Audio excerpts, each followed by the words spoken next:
খিলক্ষেত থানায় একটা গত 21শে জুন তারিখে একটা মামলা হয়েছে, 19 নম্বর মামলা, সাইবার সুরক্ষা অধ্যাদেশের 22-2 ধারায়।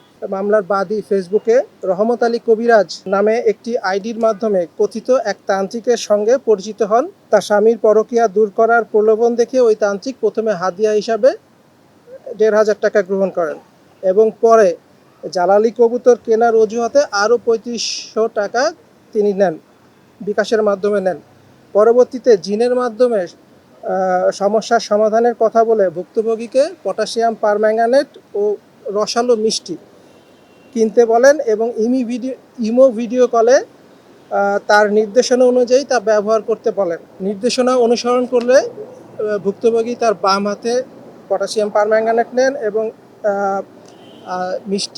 মিষ্টি ধরে রাখার ফলে তার হাতের তালুতে গুরুতর ক্ষত সৃষ্টি হয়। পরে ক্ষত সারিয়ে দেওয়ার আশ্বাসে বিভিন্ন সময় বিকাশ এবং নগদের মাধ্যমে তিনি আরও 16,000 টাকা তাদের কাছ থেকে নেন। সর্বমোট তিনি 21,000 টাকা প্রতারণার মাধ্যমে আত্মসাৎ করেন।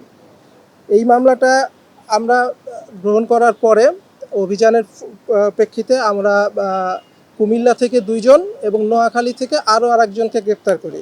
কুমিল্লা থেকে আমরা গ্রেপ্তার করি ওয়াহিদ মিয়া ওরফে কুয়েত এবং তার সহযোগী মাহে আলমকে। ওয়াহিদ মিয়া ওরফে কুয়েতের ছোট ভাই, তাকে আমরা নোয়াখালী থেকে গ্রেপ্তার করি, তার নাম হচ্ছে হাসান আলী।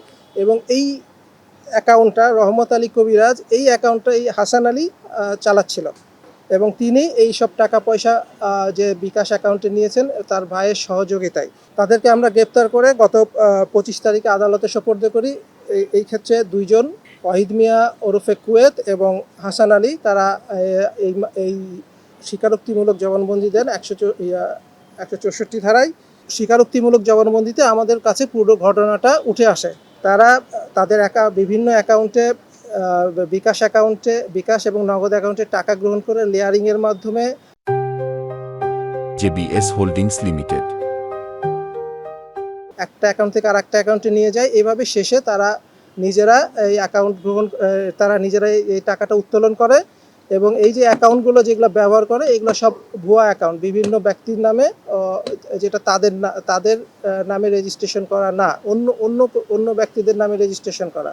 প্রযুক্তির অপব্যবহার করে ধর্মীয় বিশ্বাস, কুসংস্কার ও মানুষের আবেগকে পুঁজি করে প্রতারণাকারী সংঘবদ্ধ চক্রের বিরুদ্ধে আমাদের পিবিআইয়ের জিরো টলারেন্স নীতি আছে। এ ধরনের অপরাধ দমনে আমাদের অভিযান অব্যাহত থাকবে এবং জড়িত সকলকে আইনের আওতায় আনা হবে। সাধারণ মানুষকে আমরা অনুরোধ করব যে সামাজিক যোগাযোগ মাধ্যমে প্রচারিত কথিত তান্ত্রিক, কবিরাজ বা অলৌকিক সমস্যা সমাধানের প্রলোভনে বিভ্রান্ত না হয়ে সচেতন থাকার জন্য এবং প্রতারণার শিকার হলে দ্রুত আইন শৃঙ্খলা বাহিনীকে অবহিত করার জন্য।